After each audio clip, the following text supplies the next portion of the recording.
curhat. Sedih, sedih, mang sedih. Jaringan internet putus.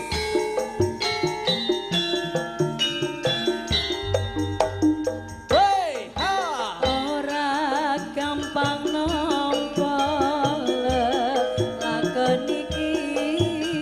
Aku wis nyoba ikhlas nanging abot tak lakoni.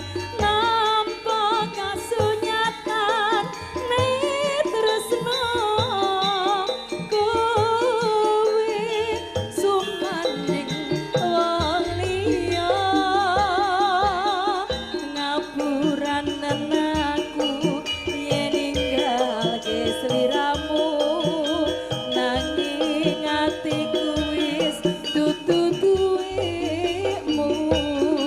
Gusti tansah krungu apa panyunanmu muga kowe ingkang ento rantiku.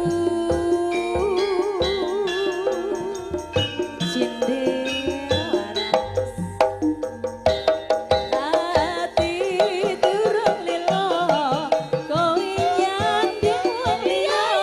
Apa iki kasunyatan sing tak nampa. Basangi kembang mekar ana ing ati nanging dudu aku sing duweni. Wis cukup lalekno timbang atimu lara perkara tresno ora bisa dipaksa.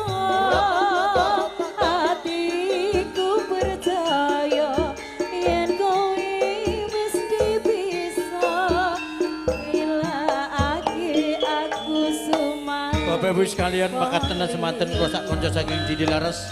Agen calu ibu datang penyan sedaya wonten kiralan gugur dengan punten ugi sinaringan para konco dadung stereo ugi guna audio. Wassalamualaikum warahmatullahi wabarakatuh. Nuwun matur